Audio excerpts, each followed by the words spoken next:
Hi, I'm Hal Roberts. This is Bridge City News. Here's some of the top stories we've been following. There was a lot of backlash following a debacle on Parliament Hill on Friday when parliamentarians unknowingly honored a former Nazi from the Second World War. It is the start of National Truth and Reconciliation Week. The event kicked off in Lethbridge at the Civic Centre track with a round dance. And for the first time since 1999, 2 polar bears will be living at the Calgary Zoo. Your nation, your province, your southern Alberta. From the heart of Lethbridge, it's Bridge City News with Hal Roberts. Thanks so much for joining us. There are calls for House of Commons Speaker Anthony Rota to resign. Rota stood in the House on Monday morning apologizing and said he was solely responsible for inviting a member of a Nazi unit and praising him as a Ukrainian war hero. 98-year-old Yaroslav Hunka joined Ukrainian President Volodymyr Zelensky Friday in Parliament, and both received a standing ovation. Government House Leader Karina Gould, who is a descendant of Holocaust survivors, says she was hurt by Rota's actions, which she says was deeply embarrassing for Canada. Now, to chat about this debacle in Parliament Hill in more detail is political reporter and Sun columnist Brian Lilly, who joins us from Toronto. Brian, why wasn't this Yaroslav Hunka vetted properly? That is a very good question, because what this has done is it's given Vladimir Putin and the Russians a win. The Russian embassy in Canada was tweeting about this on Sunday, saying, see, we told you that Ukraine's a bunch of Nazis. That's been their justification for the invasion. We have to get rid of the Nazis in Ukraine. And we, as a country, invite this man in and honor him with not one but 2 standing ovations. Was it just House Speaker Anthony Rota who invited him in? I've been speaking to people who have worked in previous PMOs, liberal and conservative. They all tell me this is not something that they can see happening without somebody in the Prime Minister's office taking a look at the guest list, because the people that the Speaker invited in were also invited to a reception with Zelensky and Trudeau. So very difficult to see how somebody didn't have eyes on this to say, all right, who is this? Who's the 98-year-old man? He fought against the Russians in Ukraine. Well, wait a minute. The people fighting against the Russians in Ukraine at that time were mostly Nazi units, the Waffen-SS. Was he a part of that? Should have been a simple question. This gives Putin a win, as I said. He never should have been introduced in the House of Commons, period, full stop. Does the blame lay squarely on the shoulders of the House Speaker Rota, or should Prime Minister Justin Trudeau also be held accountable? I don't think there'll be calls for Justin Trudeau to resign by the NDP, as there was for House Speaker Anthony Rota. But yeah, I do think that some of the blame lies with the Prime Minister's office. This was an event strictly and tightly controlled by the Prime Minister's office. So while, yes, the Speaker has immense powers and controls the House of Commons on behalf of all MPs, the PMO was stage managing this visit beginning to end, including who got invited in, who didn't get invited in, who was allowed to meet Zelensky, who was allowed to speak at the Toronto rally and such. The PMO was definitely hands-on with this. And I can tell you from being at past high-level visits by visiting heads of state that absolutely the PMO of various governments have been highly involved. So for them not to be involved in this is a dereliction of their duty. So I don't buy it, but if that's the case, then they failed in their duty. Thanks so much, Brian. That was Brian Lilly, a political reporter and Sun columnist, joining us from Toronto. As the war in Ukraine rages on, Russian military forces hit the Ukrainian city of Odessa once again, damaging a port which houses a lot of the grain infrastructure. An abandoned hotel was also badly damaged. 1 person was injured. Officials say it was a missile strike from a Russian drone that caused most of the damage. Meanwhile, other Russian attacks in Ukraine killed 5 civilians and wounded 13 others. Russia continuously targeted port and grain storage facilities in Odessa since pulling out of a wartime deal that allowed Ukraine grain exports to other countries facing the threat of hunger. Members of the Ukrainian military are also using attack drones they say are helping in their fight and war against Russia. They say the drones help to save lives. Дрони дуже важливі. Я ж кажу, це зберігає людське життя, тому що не потрібно йти на прямий контакт. Ти просто шукаєш, просто знищуєш. Це все на відстані. Я кажу, це дуже важливо, щоб зберегти життя. Well, it was a beautiful autumn day here in Lethbridge. Lots of sunshine and yellow leaves on so many trees so far. Angela Stewart is in now with a quick peek at the forecast. Angela, the warm temperatures should remain with us for most of the week. Yeah, Hal, temperatures and conditions are looking very promising this week. We're expected to reach up into those high teens, even at times low 20s, which is fabulous for this time of year. And like you mentioned, in terms of today, it was a beautiful autumn day. We reached a high of 23 degrees, partly cloudy skies, down to a low of 7 tonight. Tomorrow, back up to a high of 22 degrees with lots of sunshine on tap. So beautiful all around. Tomorrow, down to a low of 7 for our Tuesday evening. As for how the rest of the week is shaping up, I'll have all those details coming up later on in the show. Looking forward to it. Thanks so much, Angela. Lawmakers south of the border on Capitol Hill have launched a probe following a report by the National Association of Scholars revealed that public schools across the United States receive more than $17 million in funding from the Chinese Communist Party. The group, called Parents Defending Education, calls them Little Red Classrooms and says the CCP funds the schools through Confucius Institutes. Officials at the institute say their goal is to teach language and culture, while concerned parents argue their purpose is to further the Communist Party's global influence. The Confucius Institute programs have been allegedly implemented in around 143 school districts across 34 states in the United States. No word yet on if any of the type of funding has also made its way to Canadian schools. Several dozen people calling themselves freedom activists met in Medicine Hat, Alberta on Monday morning. Now, some of the group who are against the use of SOGI, which is sexual orientation and gender identity tool used in some schools, are continuing on a cross-country journey headed east, hoping to gain support. Ron Clark, who hosts a podcast called Freedom Advocate, says he's not calling himself the organizer of the movement, but he did put out a call on social media telling his followers he was leaving Calgary, driving to Medicine Hat by noon before headed to Saskatchewan, then on his way to Ontario. He's not saying what the destination is, nor if he's calling it a convoy like the Freedom Convoy. Well, it's not really the Freedom Convoy 2.0 or whatever the case may be. It's standing up to protect this country and the children in this country. People are fed up. They've had enough. You know, even back in January, February of 2022, when the Freedom Convoy did go across, and it shook the nation across this world, but we were never heard. Nobody ever came out and listened to us and know what our demands were. Okay, so what questions do you want answered this time? Well, they're not my questions, okay? It's their questions. It's the people. It's the citizens of this country that are, you know, they want Justin Trudeau removed. No more coalitions.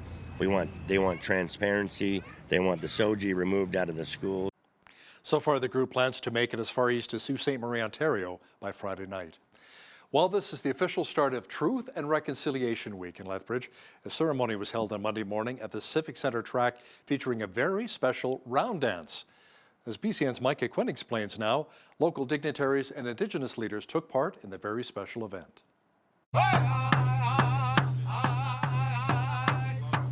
Traditional Indigenous drumming had participants stepping to the beat to kick off Reconciliation Week in Lethbridge. But when you're brought in to any of the activity and dance, it's a real honor for anybody who is non-Indigenous, because that's showing friendship and kindness, welcoming, and equality.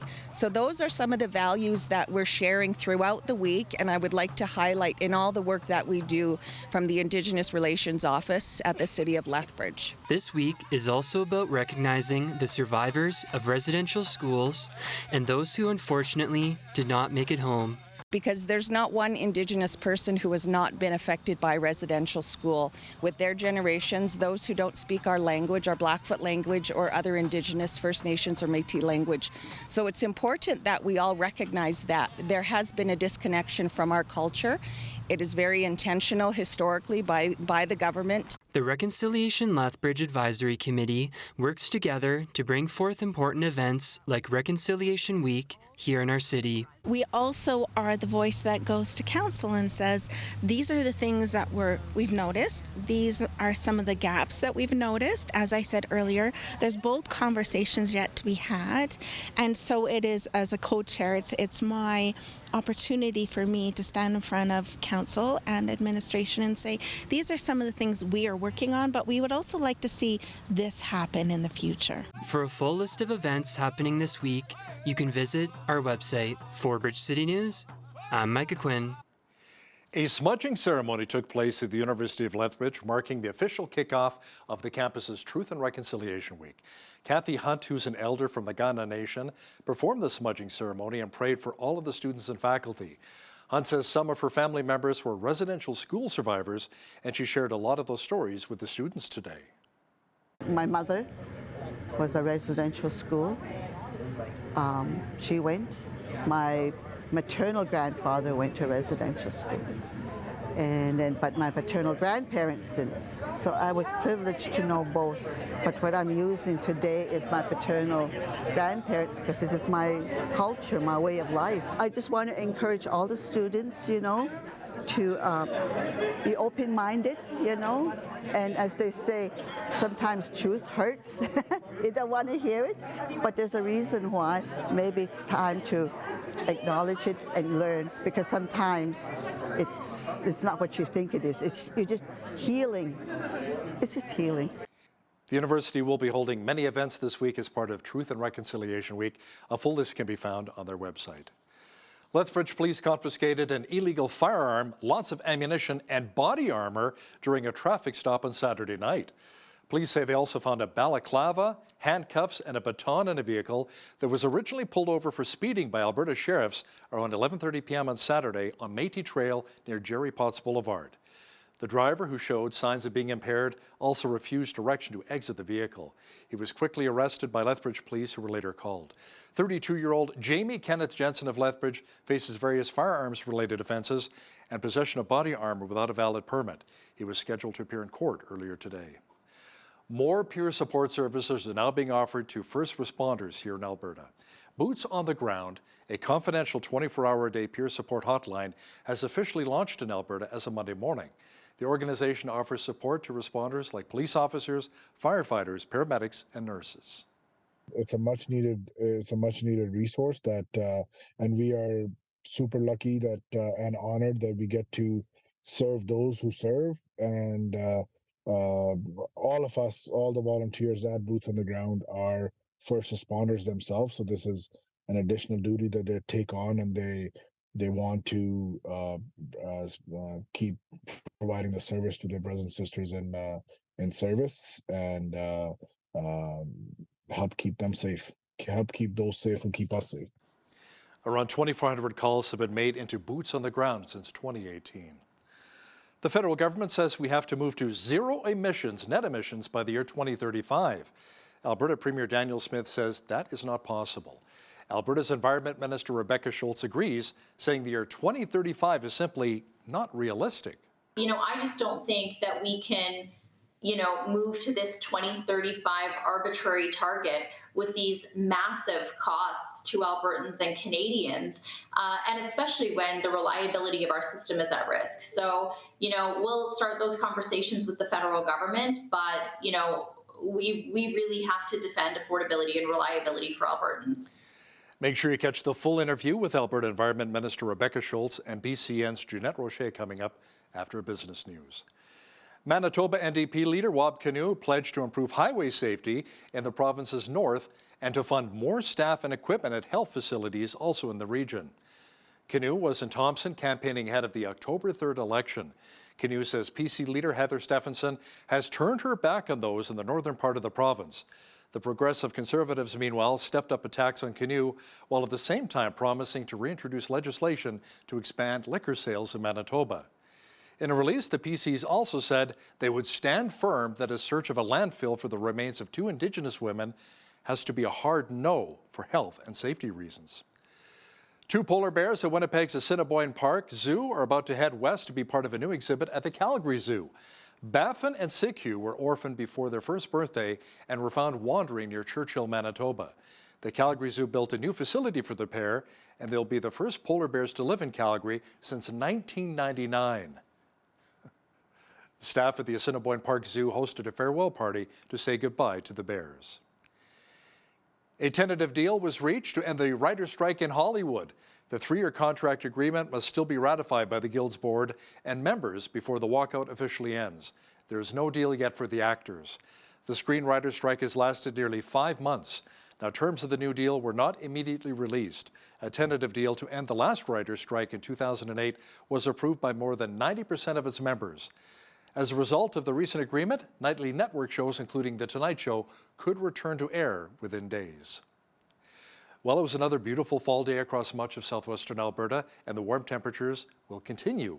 A complete look at the weather forecast is coming up.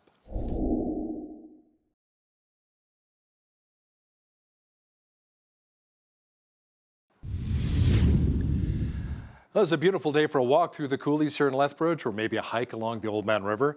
The leaves are changing color, and there's so much beauty and yellow out there right now. It's really nice.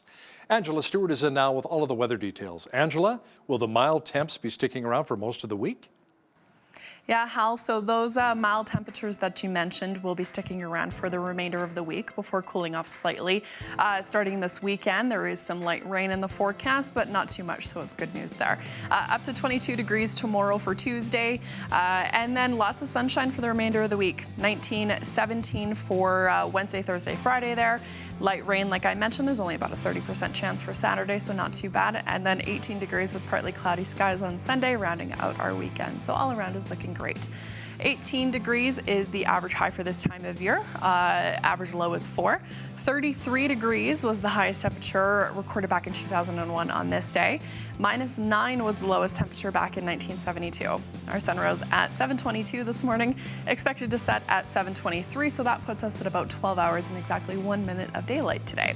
Temperatures and conditions across the country now for Tuesday. Wet and soggy out on the coast. Lots of rain in the forecast there, so keep that in mind. There's a special weather statement for Vancouver, so when we're talking about that, that means strong winds could maybe cause some power outages, so keep that in mind. 16 for Vancouver, 20 and 21 for Edmonton and Calgary with partly cloudy skies, so not too bad all around. To our friends in Saskatchewan now, nothing really to complain about. There is some light winds in Saskatoon for tomorrow, but otherwise high 20s, 27 tomorrow, 24 in Regina. Rest of the prairies also some light winds, 22 for Winnipeg, so beautiful across the board. To our friends in the central part of the country now, there is lots of sunshine ahead of the week for the central part, Toronto, Ottawa, and Montreal. Those high teens, even low 20s at times, 19, 21, and 20 for these regions. So it'll be a great week to get out and enjoy that sunshine if you are in those areas. Kind of the same deal for Atlantic Canada. Nothing really to complain about here. Lots of sunshine, 19, 18, 16, and 15. There is some fog expected in the morning in Fredericton, but otherwise going to be beautiful. And that is a look at your full weather forecast. Air Canada is getting a large number of new airplanes. The carrier says 18 of the new Boeing 787-10 Dreamliner aircraft will replace the older, less efficient wide-body aircraft in its fleet. The agreement with Boeing also includes options for an additional 12 planes. The airline anticipates the new aircraft will arrive in the fourth quarter of 2025, with the last one scheduled for delivery in the first quarter of 2027. The order announced substitutes an earlier agreement for 2 Boeing 777 freighter aircraft. Unifor says it will now go after General Motors as the next target company in its contract talks with the big American automakers. The union says its recently ratified deal with Ford is expected to serve as a blueprint for those negotiations.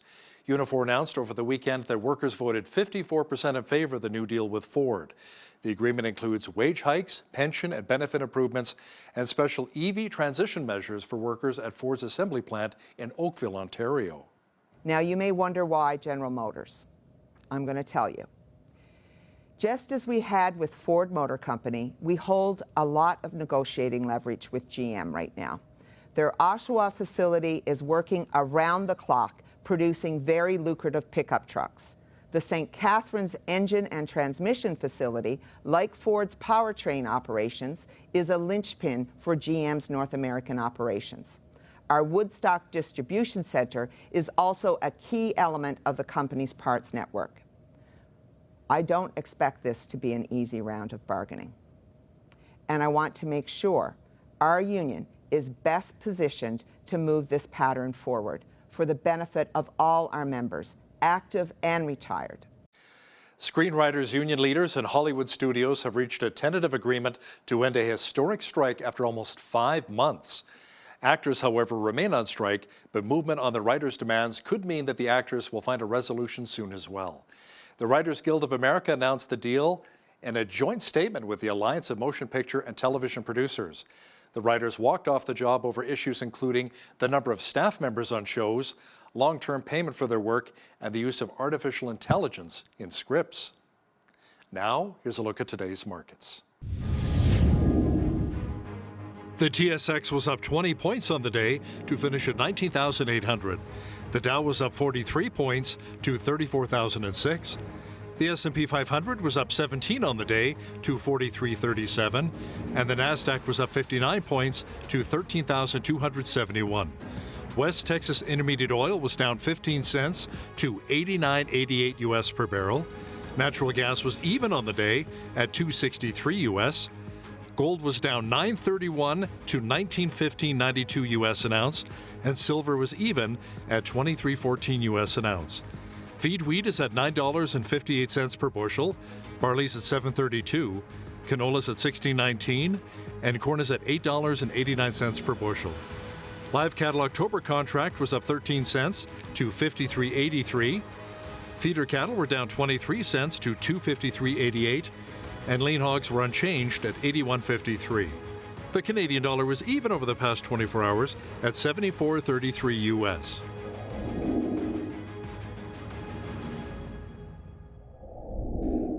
Recapping one of our top stories, there are calls for House of Commons Speaker Anthony Rota to resign. Rota stood in the House on Monday morning apologizing and said he was solely responsible for inviting a member of a Nazi unit and praising him as a Ukrainian war hero. 98-year-old Yaroslav Hunka joined Ukrainian President Volodymyr Zelensky Friday in Parliament and received a standing ovation. Government officials say Hunka was not vetted properly. Coming up, we have an exclusive interview with Alberta Environment Minister Rebecca Schultz, who chats with us about why she feels the federal government's goal of net zero emissions by the year 2035 is not feasible. Catch the interview with BCN's Jeanette Rocher in just a few moments. When you see news happening in your community, be sure to drop us an email at info@bridgecitynews.ca. And if you missed any of today's local stories, check out our website, bridgecitynews.ca. Here's today's Bridge City News community calendar. The Lethbridge Christian Women's Choir promises to be another semester filled with music, laughter, friendship, and praise. Ladies of all ages are welcome to come and take part on Mondays at 7:30 p.m. at St. Andrew's Church. No auditions required. For more information, call Karen at 403-315-0419. The Downtown Lethbridge BRZ is proud to host Downtown Night Markets in Festival Square, with the last opportunity to take in this event is Thursday, September 28th. Come and enjoy the evening ambiance with live music, delicious eats from food trucks and restaurants, plus vendor shopping from 5 to 8 p.m. And that's today's Bridge City News community calendar.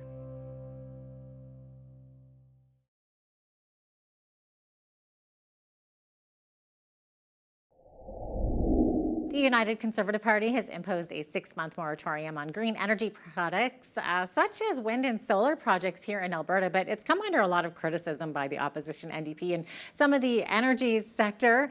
However, the UCP is defending their decision. The UCP has also been very vocal about the federal government's 2035 net zero emitting electricity goal. So to break it all down a bit more, I'm going to bring in the MLA for Calgary Shaw, Rebecca Schultz, who is the Minister of Environment and Protected Areas. And she will discuss this a little bit better. She's joining me now from Calgary. Minister Schultz, thanks so much for being here today. Appreciate it. Yeah, my pleasure. Thank you so much for having me. Absolutely. Okay, so Ms. Schultz, I understand this moratorium, which has been making headlines all over the place. I understand that it wasn't necessarily your bill, but are you able to explain a little bit to our viewers kind of what it entails? Yeah. And maybe so that was a lead decision by the Minister of Affordability and Utilities, and I'm sure he'd be happy to talk to you about that in detail. But, you know, just at high level, look, we saw 75% of Canada's investments in renewables. They were in Alberta last year. And I mean, this speaks to that free market, entrepreneurial spirit that Alberta is known for. We just saw huge growth. But with that, there were also concerns raised. So concerns around how do we make sure that there's reliability in the grid so that we're not faced with blackouts, right, in the middle of winter, making sure that people actually have access to power. when we don't have renewables working, when the sun isn't shining, when the wind isn't blowing. So that was one concern. Some others were about liability and reclamation. So what happens at the end of life of wind and solar materials? So what does that look like? With the rapid growth, we had to take a look at setting some of those parameters. There's going to be, I think, 4 or 5 ministries involved in that work. This was something in my former role, Minister of Municipal Affairs. This was one of the top things I heard at the rural municipalities last 2 conventions. And so this is something that needs to be addressed so that we have certainty moving forward. So it's a 6-7 month pause. It allows us to put all of the right parameters in place so that we can move forward. Mm-hmm. Okay, so is that mostly what the reason was before for implementing that hold? Okay. It was like, let's get it right. Let's make sure that we have reliability and affordability in our electricity grid, and then also deal with those concerns around liability and reclamation. But also there was concerns raised about, where are we putting these, right? Let's make sure that we have a way to address the concerns around setting up solar or wind on some of our prime irrigated agricultural land. How do we balance that? And so that was really the list of considerations that led to that decision. I think some clarity on this will allow us to provide more certainty as we move forward. Mm-hmm. And so it doesn't necessarily mean that you won't be investing in those projects in the future potentially, right? Well, absolutely. Renewables are absolutely a part of our energy future and our electricity future. We've seen that huge growth. Like I said, I imagine we'll continue to see growth, but there's a couple of things that we had to address before we can move forward. So with all the criticism it's coming under, how is the party sort of reacting to that, responding to that, to the fact? I think one of the biggest criticisms is that there was no consultation made with those in the energy sector. Is that true? And how's the party sort of reacting to that? So I would say that this wasn't a surprise. Like I said, when I was in municipal affairs, serving as the minister there just before the election and leading up to the spring, this was one of the top issues that was raised at those conventions. And so we committed very publicly to bringing together a number of ministries to address these very issues. Again, it comes down to making sure that we have enough base load so that we have reliability in our grid, that people have access to power when and where they need it, that we can keep power bills affordable, and that also we're dealing with end of life, liability, reclamation, also impacts to biodiversity, right? Whether that be birds, bats, and other animals. That's also something that was raised. And so we committed a number of times over the previous number of months in response to people who were asking for us to do this work, including the Rural Municipalities Association of Alberta. And so they were quite supportive, recognizing that this is an issue that needs to be addressed. We have to put some parameters around what's happening in this area. We still want to see renewable growth, and I believe that we'll still see investments in renewables as we move forward. This will allow us to have some more certainty as that work continues.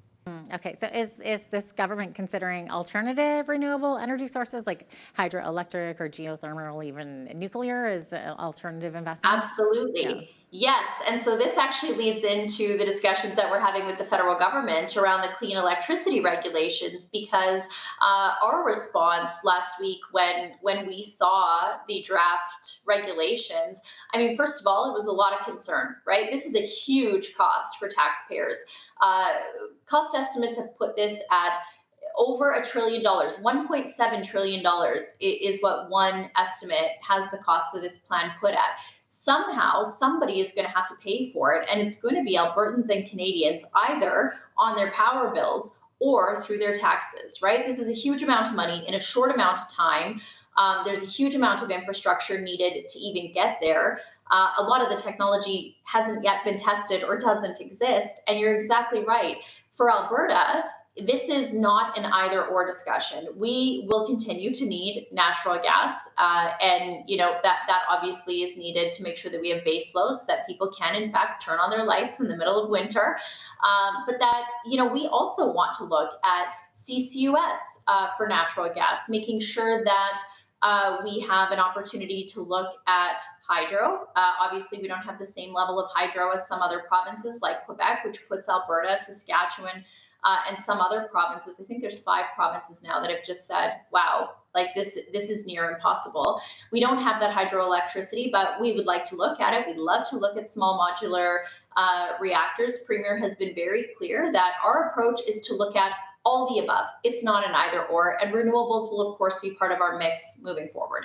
Okay, well, obviously you were talking about the federal government's net zero 2035 plan there, right? So that's that goal of 100% net zero emitting electricity system. That's in 12 years is kind of what that goal is. So now, Rebecca, you were one of the very first ones to jump on this and hold a press conference to announce that Alberta will not be taking part in this plan and that the province has its own plan. So do you want to maybe dive into that a little bit more? Do you think this 2035 deadline is unrealistic?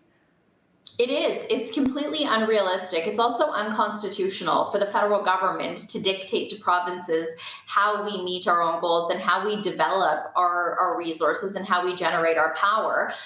But it's also completely unaffordable. So I've already spoken to that. Like, our concern here is that, I mean, we're here to represent Albertans. Reliability and affordability of our electricity is absolutely top of mind at a time when cost of living and inflation are the top issues for not only Albertans, but Canadians. How can we justify this exceptional cost, when we have a plan around carbon neutrality to get there by 2050? Here in Alberta, we have our own plan, and that was released by my former colleague, Minister Sonia Savage, and the Premier just this past spring, saying, look, we care about the environment. We know we can reduce emissions without crippling our economy and driving away jobs. And so we're going to do this in our own way. What we're asking the federal government for is to have a reasonable, common sense discussion about this. The Premier has set up some working groups between the province and the federal government to address these issues. But I think it's frustrating then, as we're working to get these discussions rolling, that we see this first draft of the clean electricity regulations, which doesn't take into account any feedback that we in our province, whether that be government or much of the feedback from industry, has provided. So that's obviously exceptionally problematic. But we're going to continue to stand up for common sense and essentially, make sure that affordability and reliability are kept top of mind, no matter what. Okay, so you're mentioning the provincial government had that 2050 goal. Was that a goal you already had set in mind before the federal government announced this 2035 goal? Our industries have long said that, they've been doing exceptional work in reducing emissions. And so industry is doing this for a variety of reasons, investment, competitiveness. And so for us, it was about capturing, okay, what's happening here already? Have we articulated what's going on? And then recognizing that there are a lot of different ways that we can reduce emissions in a variety of industries, not just in our energy industry. Last week we were out at a cement plant with Heidelberg looking at their net zero cement pilot project, which is pretty exciting. So there are a lot of different ways that we can work to reduce emissions. A goal of 2050 is very reasonable. It's aligned with a number of other jurisdictions around the world.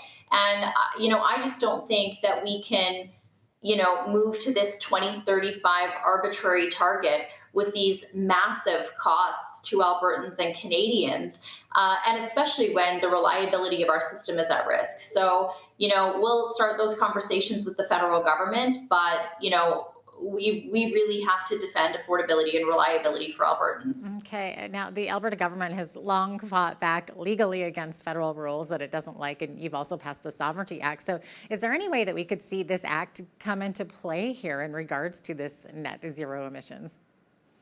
The first thing Premier has said is, look, we're going to sit at the table and we're going to have these discussions. We need to talk through And it's not just the clean electricity regulations that are problematic from the federal government. They have also publicly said that they are going to put an oil and gas cap and an emissions cap in place for our energy industry, which would essentially impact production. And again, that's an area of provincial jurisdiction that would have a huge impact on jobs, our economy, on entire municipalities and First Nations communities.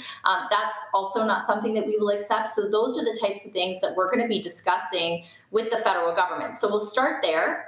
I think what we saw 2 weeks ago now in this first draft of the regulations, that's not a great start. They have not taken our feedback, but we're going to start with discussions. And then following that, we're going to use every tool we've got to make sure that we're fighting on behalf of Albertans' best interests and making sure that the federal government isn't coming in and making life less affordable and risking things like rolling brownouts. I don't think that that's something that Albertans want to see. That's what I shared with Minister Guilbeault when we first met. I said, look, I don't think that the Albertans that we represent want to see drastic increases in their electricity bills and their power bills and then risk rationing power or only being allowed to turn your lights on during certain hours or facing rolling brownouts in the middle of winter. I just don't think that that's something that Albertans want to see happen here. And so anything that would result in that is something we're not obviously going to sign on to. Mm-hmm. And what was his reaction to that? They said that they heard our feedback. And of course, this is a draft. This is draft one. My concern is when they haven't really done a lot of costing and looked at the socioeconomic impacts on a regional basis, that maybe it wasn't ready for a draft. But, now we have 75 days to make sure that we're doing that. We're doing that work. We're costing this. We're looking at our own electricity grid here in Alberta and what the impacts would be. We're getting feedback from industry. We'll be sharing that with the federal government. But you know what? We have to continue to defend Albertans. We just do. And right now, the way that this draft sits, that is a very real risk from a cost perspective and actually having a reliable grid. And, we do use that example of think about that, right? In the middle of winter here in Alberta, when the wind isn't blowing and the sun isn't shining and it's frigid outside, you expect there to be power in your home. Kind of, yeah. Especially if you're paying exorbitantly higher costs for that power. That is just not something we can accept on behalf of Albertans. Mm-hmm. Yeah, cost is a big thing for you, obviously. So how do you envision maintaining a balanced energy portfolio that includes both green technologies and traditional fossil fuels to ensure energy security and affordability for everyone? And that's exactly what our emissions reduction and energy development plan is all about. That industry is working on technology and innovation. We also have a tier program here, which is the levy on heavy emitters. We take many of those dollars and invest them back into technology, innovation, and emissions reduction to reduce emissions. So that to me is the positive. Industry is already doing much of this work.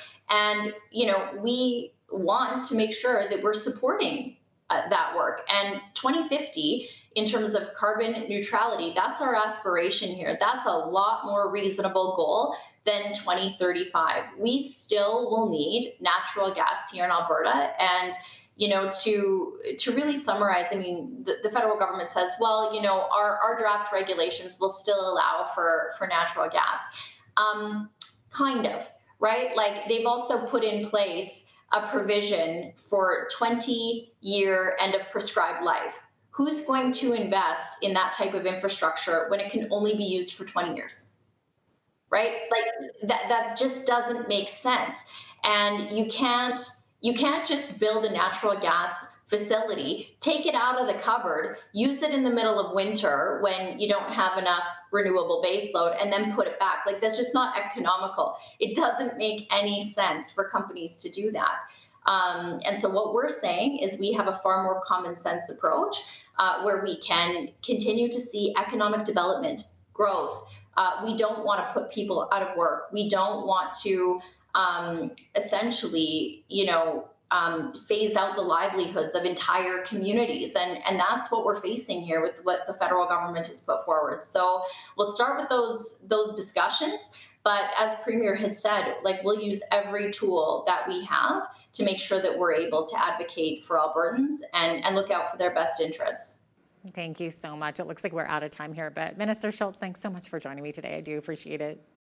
Yeah, thank you so much for your time. Absolutely. Rebecca Schultz is the MLA for Calgary Shaw and the Minister of Environment and Protected Areas.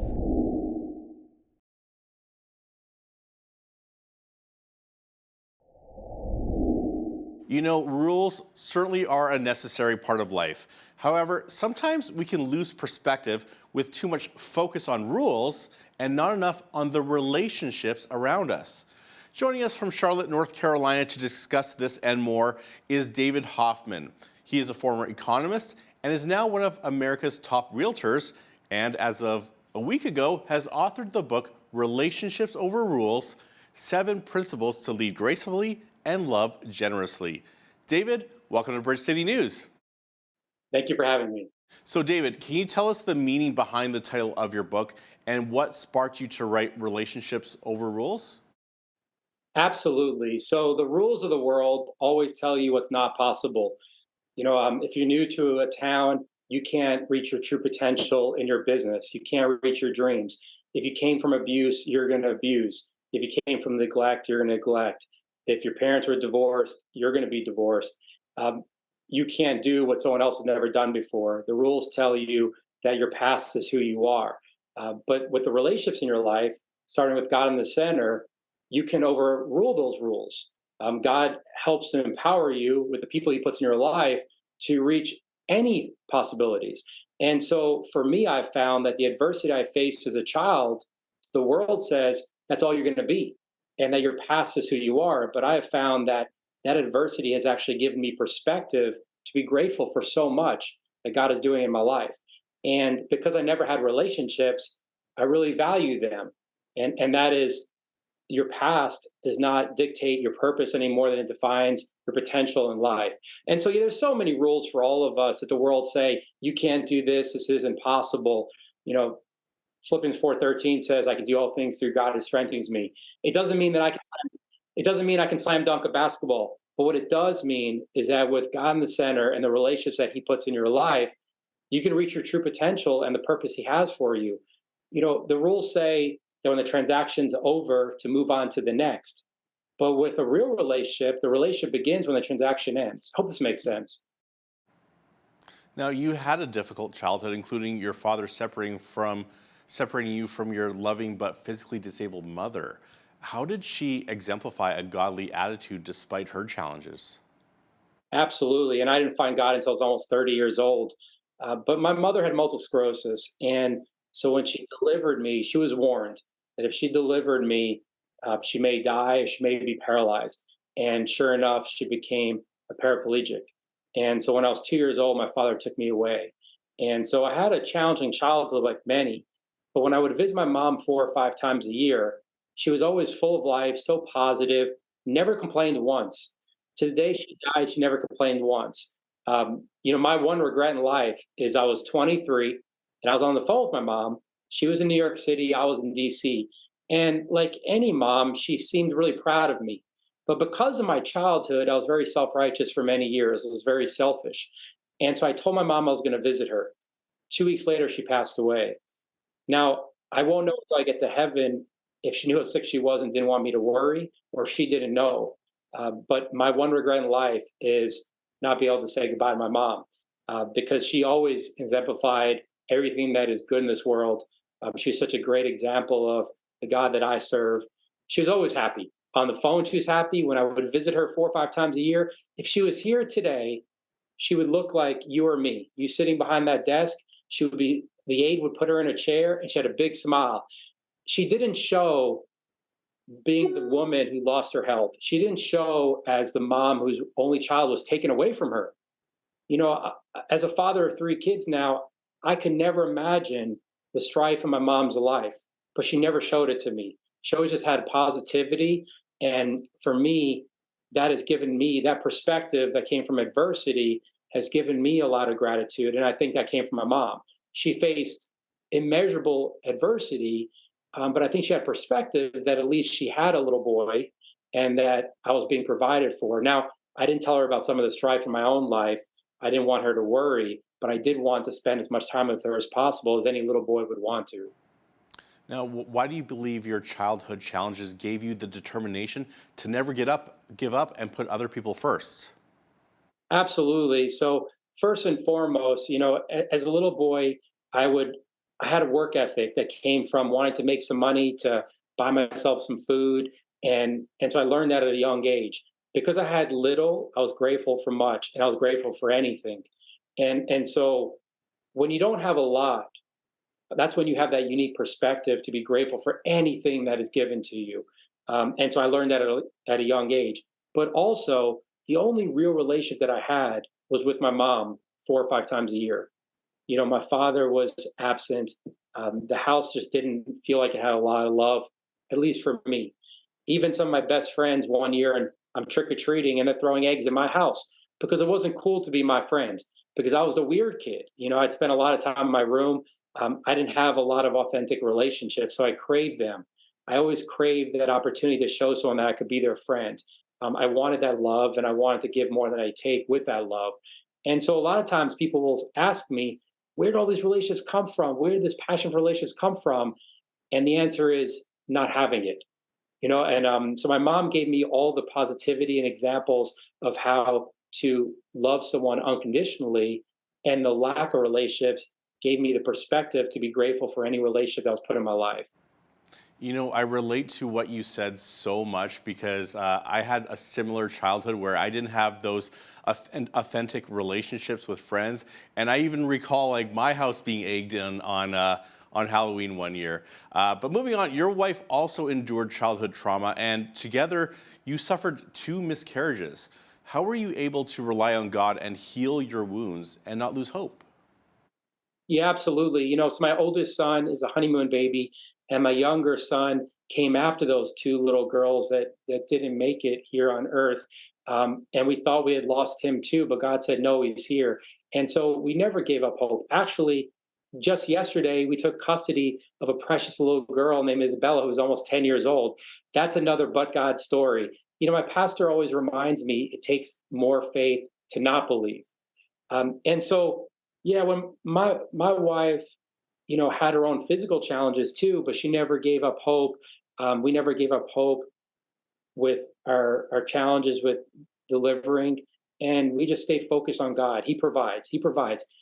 In my conference room, we have Jeremiah 29:11 up and down the conference room wall. So when a client asks, I'm in real estate, when they ask, should I do this deal or that deal? Should I buy? Should I sell? Should I hold on tight? How do I make more money?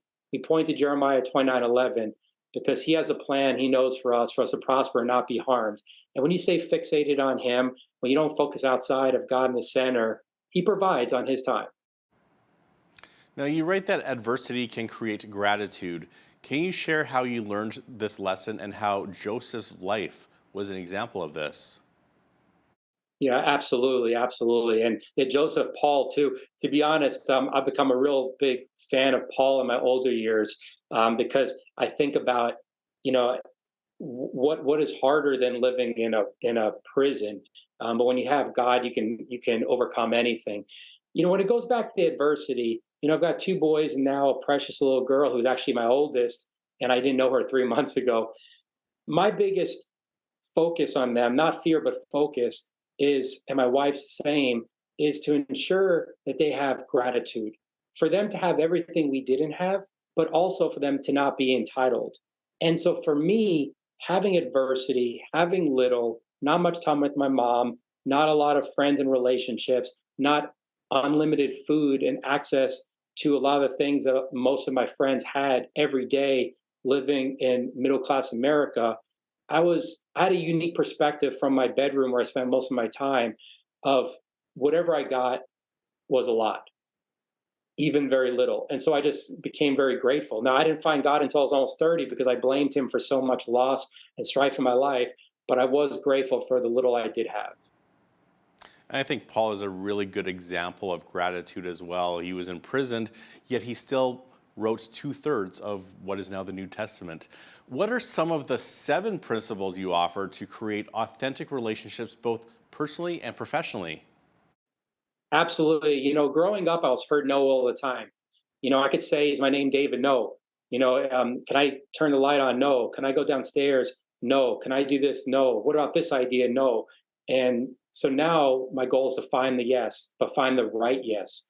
You don't want to be a people pleaser. You want to be a God pleaser. Um, but you can find the yes. Maybe we can't go to Disney World next week, but we can go next year. Maybe we can't give you the raise today, but let's look at the next 3 months. Maybe you can't stay up late tonight because you have school in the morning, but next week. Find a way to say yes. People have dreams, people have purpose, and they have a huge potential. God has big plans for everyone, but the world brings people down, and most people don't realize their true potential. They don't realize their purpose. So one of the principles is to find a way to say yes, and the right yes. Another one is, I've got 3 guiding principles that God put on my heart when I moved to Charlotte in 2005. When I didn't even know him, I thought it was all me. I was very self-righteous in 2005. I thought it was all me. Be the friend, be the expert, be present. But most importantly, be the friend. Be the friend first. No one cares how much you know until they know how much you care. So once you're the friend, then you can focus on being the expert, always being present like you are right now. People don't care what they know until they know what you care. I totally agree with that. And many don't believe in mixing business with friendship, but you have found benefits in doing so. So tell us about that. Absolutely. I always joke every woman wants to marry their best friend. But for any guy who had that young lady in high school or college that they were smitten by, but they were always in the friend category, maybe that young lady didn't see you as expert husband material, or maybe she didn't think you're being present and you're too distracted, showing up late, leaving early, looking at other ladies, or being distracted with sports and other hobbies. The financial advisor, you want him or her to be your best friend. You want your realtor to be your best friend. You want the neighbor to be your best friend. People want to work with their best friend, but they don't know if you have time for them. They don't know if you can be present in their lives. They don't know if you're the expert. And so I always encourage people that no matter what walk of life you're in the marketplace, in your marriage, in a new relationship, when you just start dating, starting a new business, in the church, people want to work with their best friend because they can trust you as a friend. They know how much you care. They know you care. But they don't know if you have time for them. Maybe you're too busy, and they don't know that you're the expert.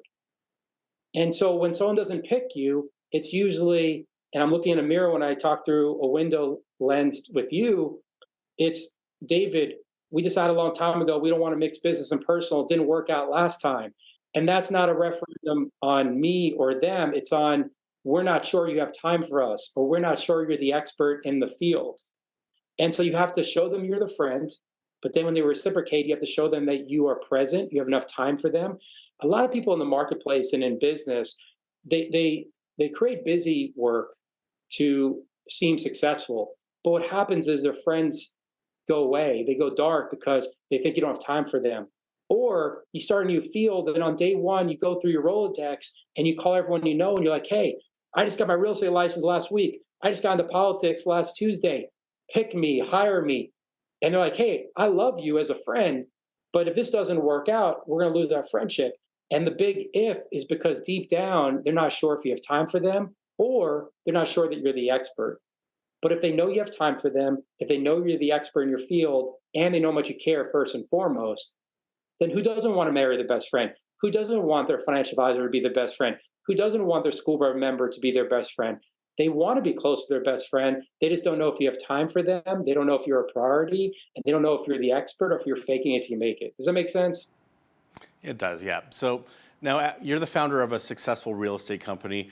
Why is it important to prioritize the needs of others? And how do we determine when a win for the other person, not ourselves, is best? Yeah, absolutely. The goal is to love unconditionally and to give grace like Jesus. Now, none of us are perfect, only one. But when you give more than you take, you're making a difference. I'll never forget, I was speaking at a real estate conference in Maryland about 6 years ago. And after the talk, we did a Q&A, and a gentleman raised his hand, and he asked a great question. I was probably taken aback for a moment or two, But then I really appreciated it afterwards, and he came up and we had a great dialogue.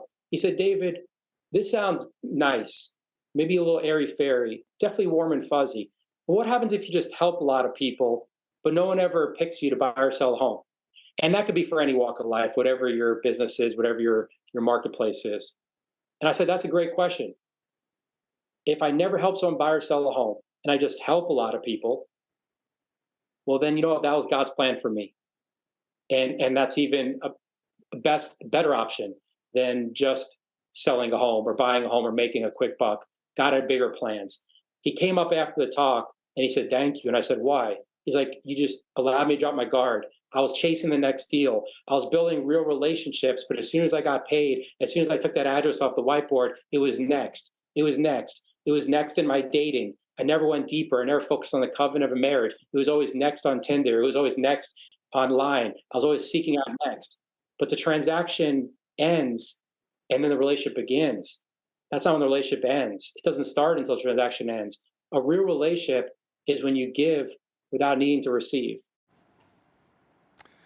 Completely agreed. Now, that was David Hoffman. He's the author of Relationships Over Rules, 7 Principles to Lead Gracefully and Love Generously. David, thanks you so much for being with us today. Thank you for having me. It's been a pleasure. I'm Naveen Day. On behalf of all of us here at Bridge City News, thanks for watching.